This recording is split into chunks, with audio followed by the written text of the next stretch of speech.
प्रदेश में smart meter को लेकर के मची हाय तौबा के बीच फजीहत से बचने के लिए मुख्यमंत्री योगी आदित्यनाथ ने बड़ा और कड़ा फैसला लिया है। जिन लोगों के घरों में 1 किलोवाट का बिजली कनेक्शन है और उनका बैलेंस नेगेटिव हो जाता है, तब भी 30 दिन तक उनका कनेक्शन नहीं काटा जाएगा। 2 किलोवाट वाले उपभोक्ताओं को भी राहत दी गई है। अगर माइनस में 200 रुपए हैं तो बिजली नहीं कटेगी। ऊर्जा मंत्री अरविंद कुमार शर्मा ने बताया कि इस संबंध में अधिकारियों को निर्देश दिए गए हैं।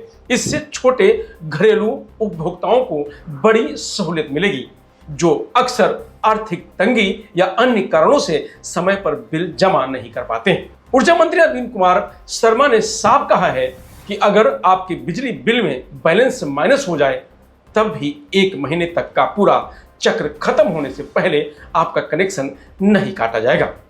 अब बिजली विभाग ने एक नई स्कीम 5 स्टेप एसएमएस सिस्टम शुरू की है।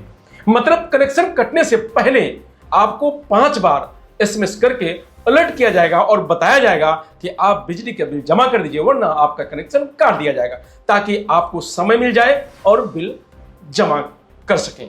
2 किलोवाट वाले छोटे कनेक्शन उपभोक्ताओं को भी राहत दी गई है। अगर उनका बैलेंस 200 रुपए तक माइनस हो जाता है, तब भी उनका कनेक्शन नहीं काटा जाएगा। इनके लिए भी यही 5 बार एसएमएस अलर्ट का नियम लागू रहेगा।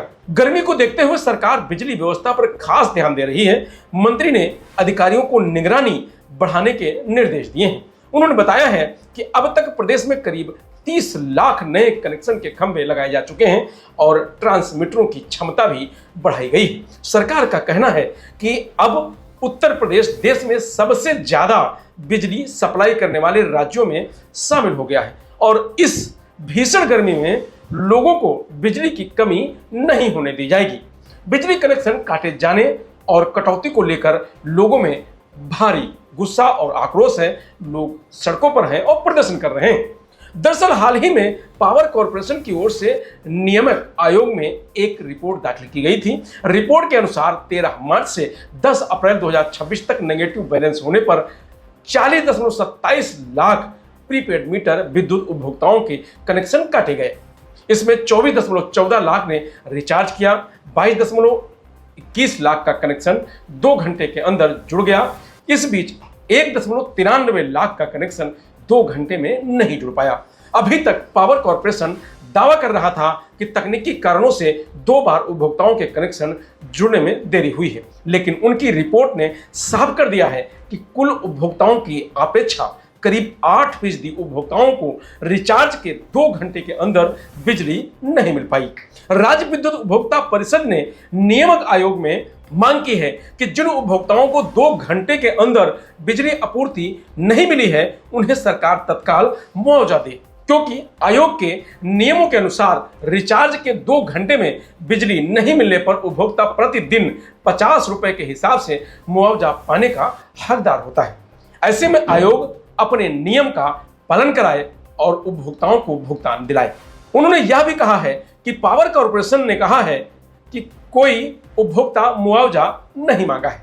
यह पूरी तरह से गलत है, क्योंकि 19/12 पर मुआवजा मांगे जाने पर उपभोक्ताओं को कोई भी जवाब नहीं दिया जाता है। इसलिए सभी 1.93 लाख विद्युत उपभोक्ताओं को नियामक आयोग स्वतः संज्ञान लेते हुए कम से कम 50 रुपए प्रतिदिन के हिसाब से मुआवजा दिलाए, ताकि ऐसी घटना की पुनरावृत्ति नहीं होने पाए। बता दें कि स्मार्ट मीटर ये बिल्कुल आपके मोबाइल सिम के प्रीपेड और पोस्टपेड जैसा है, जिससे प्रीपेड सिम इस्तेमाल करने के लिए पहले रिचार्ज कराना पड़ता है। इसके बाद ही आप कॉल या मैसेज कर सकते हैं। बैलेंस खत्म होने पर सारी सुविधाएं बंद हो जाती हैं। इसी तरह प्रीपेड स्मार्ट मीटर में रिचार्ज पहले कराना पड़ता है, रिचार्ज खत्म होते ही बिजली कट जाती है। आप स्मार्ट मीटर ऐप के जरिए बिजली की रियल टाइम खपत, बैलेंस वगैरह देख सकते हैं। इस मीटर के लिए कोई सिक्योरिटी मनी डिपॉजिट नहीं करनी होती है। पोस्टपेड मीटर में महीने के आखिर में बिल जमा होता है। आप स्मार्ट मीटर के ऐप पर रोजाना बिजली खपत देख सकते हैं, लेकिन भुगतान बिल जारी होने पर ही भुगतान करना होता है। ऐसे कनेक्शन पर सिक्योरिटी के तौर पर 2000 रुपए जमा करने पड़ते हैं। फिलहाल यूपी स्मार्ट मीटर बिजली उपभोक्ताओं को बड़ी राहत मिली। इस खबर में इतना ही। आप देखते रहिए लोकमत हिंदी।